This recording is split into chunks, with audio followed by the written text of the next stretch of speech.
সুন্দর একটা শৃঙ্খলা আছে। ঠিক এরকম আমরা চাই আমাদের জেলা যুবদল থেকে যে প্রতিনিধি দিয়ে আপনাদের যে প্রোগ্রামগুলো করার জন্য নির্দেশনা দেওয়া আছে, এই নির্দেশনা মোতাবেক আপনারা আমাদেরকে সর্বাত্মক সহযোগিতা করবেন। বিভিন্ন ইউনিয়নে এবং ওয়ার্ড পর্যায়ের নেতৃবৃন্দ যারা বর্তমানে দায়িত্বপ্রাপ্ত আছেন এবং দায়িত্বপ্রাপ্ত হবেন, আশা করতেছি তাদের কাছ থেকে আমরা সর্বাত্মক সহযোগিতা পাবো। এবং কিছু কিছু বিষয় আমাদেরকে আগে থেকে বলা হয়েছে জেলা থেকে। একটা হচ্ছে যে কি আপনারা একটু এই বিষয়ে কথা বলছেন, নেশা সংক্রান্ত বিষয়, নেশা বা মাদক সংক্রান্ত যে বিষয়গুলো এখানকার লোকগুলোকে আমরা চিনবো না, চিনবে এখানকার লোকাল যেসব রাজনৈতিক আমাদের সহযোদ্ধা আছে, রাজনৈতিক যেসব নেতৃবৃন্দ আছে ওনারা চিনবেন।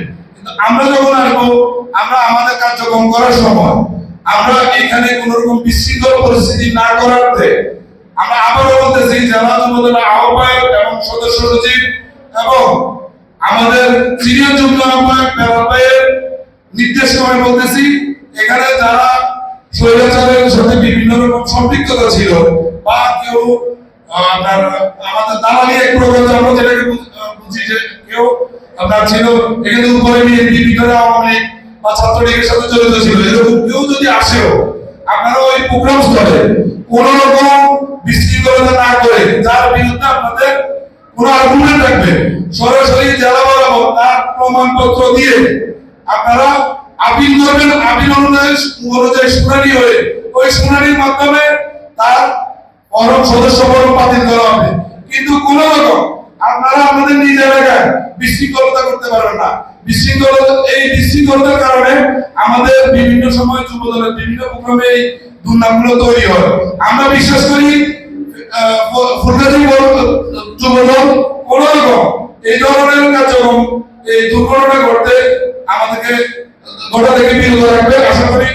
আরেকটা বিষয় হচ্ছে যে কি আপনার ধর্ম নিয়ে ব্যবসা যারা করতেছে জামাত ইসলাম বা আমরা আরো সরাসরি বলতে গেলে তারা ধর্মের জান্নাতের টিকিট দিচ্ছে, এইসব কথা বলে যেসব প্রপাগান্ডা দিচ্ছে এইসবগুলা আপনারা প্রতিহত করতে হবে আপনাদের নিজেদের কার্যক্রমের মাধ্যমে। শুধু আমরা এখানে মিছিল মিটিং এ বলে লাভ নাই, যার যার এলাকায় নিজে জনতার আমাদের একত্রিত বানিয়ে।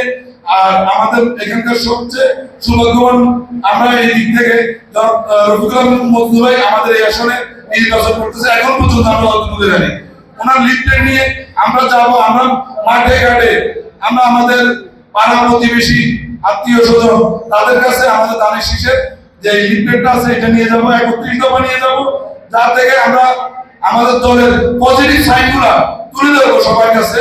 আমরা নিজেরা ব্যক্তিগতভাবে যদি সৎ থাকার চেষ্টা করি, ভালো থাকার চেষ্টা করি, তাহলে আমাদের দলের ভোটের ক্ষেত্রে ওদের যে জান্নাতের টিকিট, তারপরে যে একজন ভোট দিলে একজনের ভোট দিলে 18 কোটি মানুষের সওয়াব পাবে, এইসব বকওয়াস কথাবার্তা এগুলো কোনো মার্কেটে আর তেমন কোনো বিল পাবে না। আমার বিশ্বাস আপনারা সবাই মিলে আপনাদের জায়গা থেকে সজাগ থাকুন।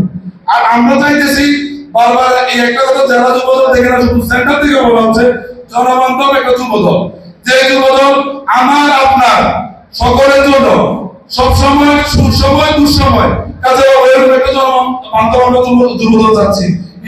ইনশাআল্লাহ আমরা আগামীতে জনবান্ধব যুবদল হিসেবে ফুলগাজী যুবদলকে পাবো ইনশাআল্লাহ।